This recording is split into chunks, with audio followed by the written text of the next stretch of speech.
nuclear activities or the development of nuclear weapon delivery systems.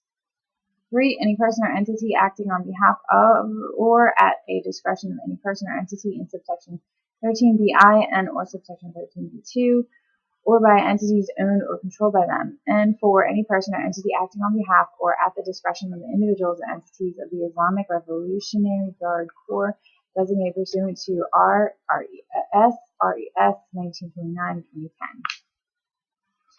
What's that? Any entity, this is 5, any entity owned or controlled, including 1 over 15 minutes. FATF 40 recommendations. We're in interpretive notes to 7, recommendation 7 still.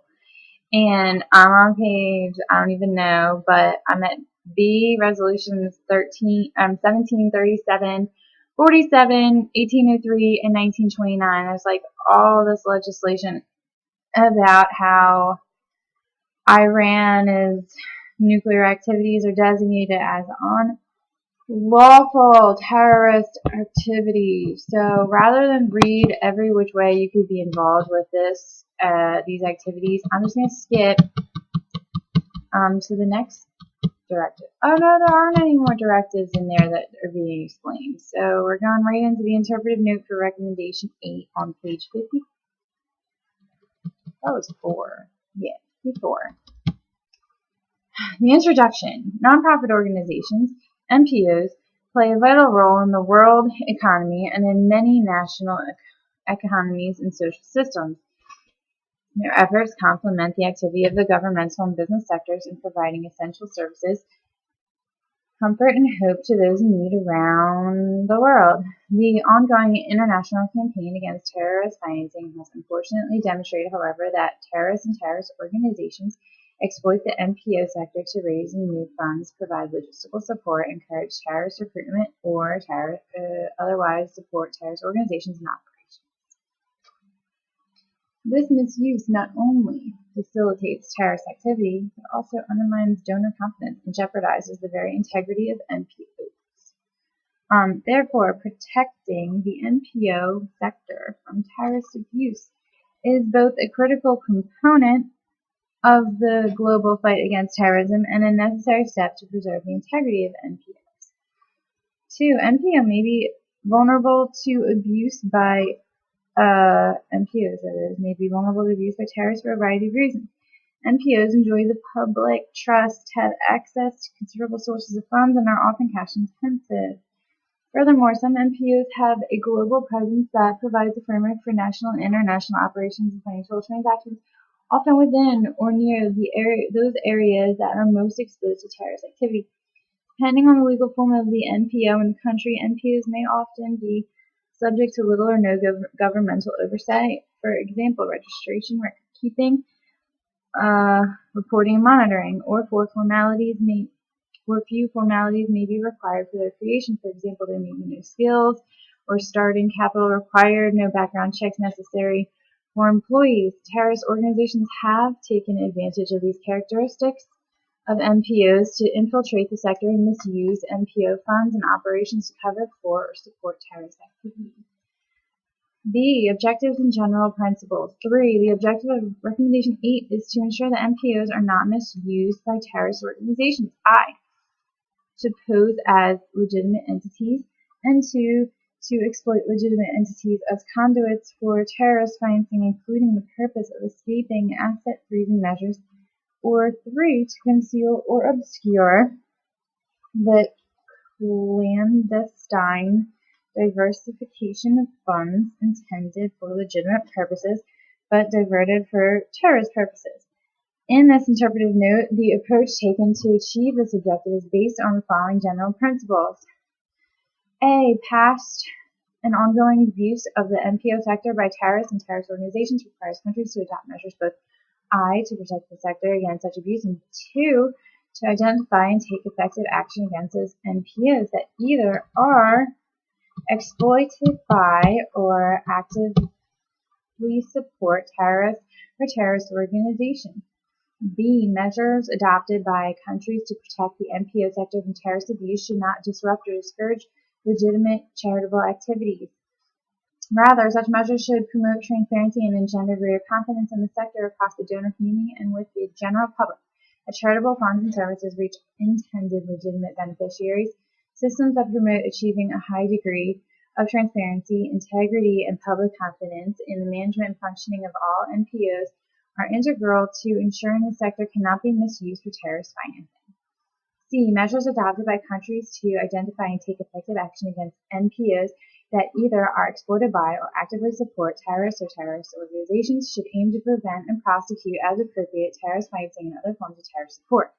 Where NPOs suspected of or implicated in terrorist financing or other forms of terrorist support are identified, the first priority of countries must be to investigate and halt such terrorist financing or support. Actions taken for this purpose should, to the extent reasonably possible, avoid any negative impact on innocent or legitimate beneficiaries of charitable activity. However, this interest cannot excuse the need to undertake immediate and effective actions to advance the immediate interests of halting terrorist financing or other forms of terrorist support provided by NPOs. Paragraph D, point D, that is, developing cooperative relationships among the public, private, and NPO sector is critical to raising awareness and fostering capabilities to combat terrorism, terrorist abuse within the sector. Countries should encourage the development of academic research on and information sharing in the NPO sector to address terrorist financing related issues. E. A targeted approach in dealing with the terrorist threat to the NPO sector is essential given the diversity within the individual national sectors, the different degrees to which parts of each sector may be vulnerable to misuse by terrorists, the need to ensure that legitimate charitable activity continues to flourish, and the limited resources and authorities available to combat terrorist financing in each country. F. Flexibility in developing a national response to terrorist financing in the NPO sector is also essential in order to allow it to evolve over time as it faces the changing nature of the terrorist financing threat. Measures. Section C. 4. Countries should undertake domestic review of their NPO sector or have the capacity to obtain timely information on its activity size and other relevant features. In undertaking these assessments, countries should use all available sources of information in order to identify features and types of NPOs which, by virtue of their activities or characteristics, are at risk of being misused for terrorist financing. Countries should also periodically reassess the sector by reviewing new information on the sector's potential vulnerabilities to terrorist activities. 5. There is a diverse range of approaches in identifying, preventing, and combating terrorist misuse of NPOs. An effective approach, however, is one that involves all 4 of the following elements. A. Outreach to the sector. B. Supervision and monitoring. C. Effective investigation and information gathering. And D. Effective mechanisms for international cooperation.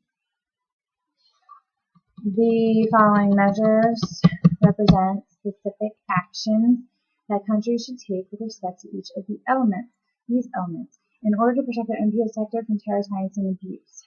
A. Outreach to the NPO sector concerning terrorist financing issues. I. Countries should have clear policies to promote transparency, integrity, and public confidence in the administration and management of all NPOs.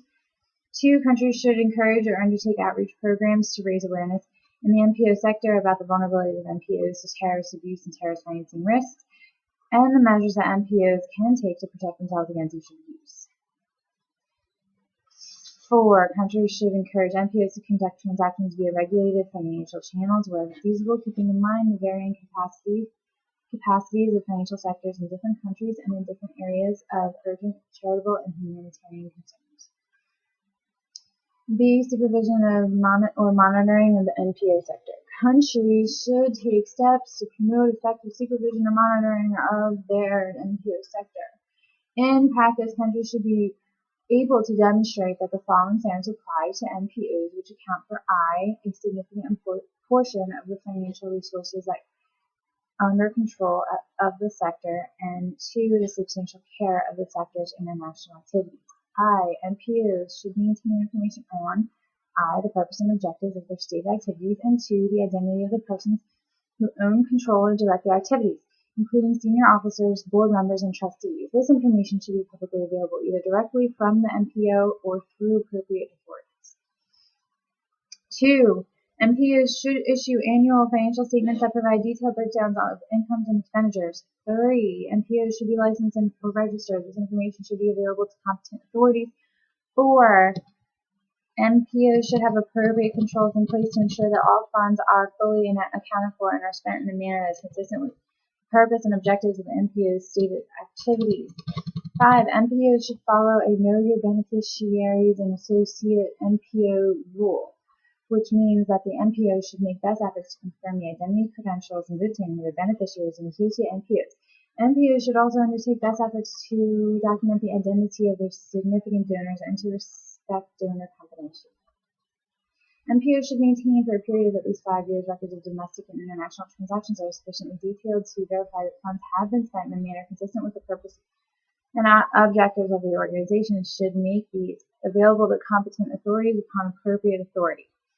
This also applies to information mentioned in paragraphs I and 2 above. 7. Appropriate authorities should monitor the compliance of MPOs with the requirements of this recommendation. Appropriate authorities should be able to apply effective, proportionate, and dissuasive sanctions for violations by MPOs or persons acting on behalf of these MPOs. C. Effective information gathering and investigation. I. Countries should ensure effective cooperation, coordination, and information sharing to the extent possible among all levels of appropriate authorities or organizations that hold relevant information on MPOs. 2.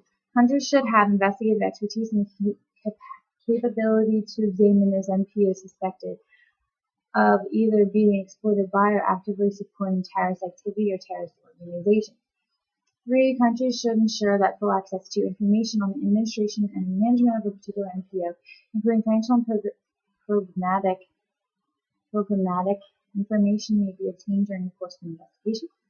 And 4. Countries should establish appropriate mechanisms to ensure that when there is suspicion of reasonable grounds to suspect that a particular MPO, which is 1, in the front for fundraising by a terrorist organization, 2, is being exploited as a conduit for terrorist financing, including the purpose of escaping after freezing measures, or 3, is concealing or obscuring the clandestine diversification of funds intended for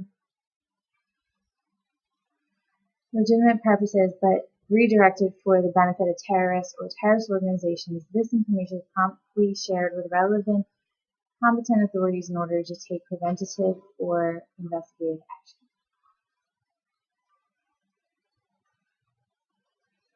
I'm going to say that word. D. Effective capacity to respond to international requests for information about an MPO of concern.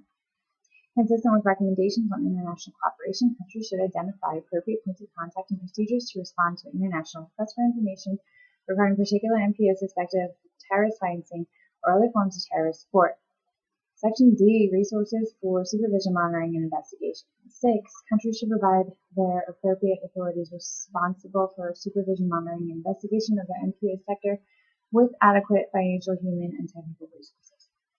Glossary of specific terms used in this recommendation. Appropriate authorities, associate MPOs, beneficiaries, and nonprofit organizations. Don't feel that I need to read the definitions of those. Okay, let's run right through the interpretive note to recommendation 10 on customer due diligence, which is probably not going to work that way. But A, customer due diligence and tipping off. 1. If during the establishment or course of the customer relationship or when conducting occasional transactions, the financial institution suspects that transactions relate to money laundering or terrorist financing, then the institution should A. normally seek to identify and verify the identity of the customer and the beneficial owner, whether permanent or occasional or irrespective of any exemption or any designated threshold that might otherwise apply, and B. make a suspicious transaction report to the Financial Intelligence Unit in accordance with Recommendations 20. 2. Recommendation 21 prohibits financial institutions or directors, officers, and employees from disclosing the fact that STR-related information is being reported to an FIU. A risk exists that customers could be unintentionally tipped off when the financial institution is seeking to perform its customer due diligence obligations in these circumstances. The customer's awareness of a possible STR or investigation could compromise future efforts to investigate the suspected money laundering or terrorist financing operation. 3. Therefore, if financial institutions form a suspicion that transaction relates to money laundering or terrorist financing, they should take into account the risk of tipping off when performing the process. If the institution reasonably believes that performing the CDD process will tip off the customer or potential customer may choose not to pursue that process and should file an STR. Instruction or institution should ensure that their employees are aware of and sensitive to these issues when conducting CDD. Section B, CDD, persons acting on behalf of the customer. 4. When performing elements A and B of the CDD procedures specified under Recommendation 10, financial institutions should be required to verify that any person purporting to act on behalf of the customer is so authorized and should identify and verify the identity of that person. Subsection C, CDD for legal persons and arrangements would be that.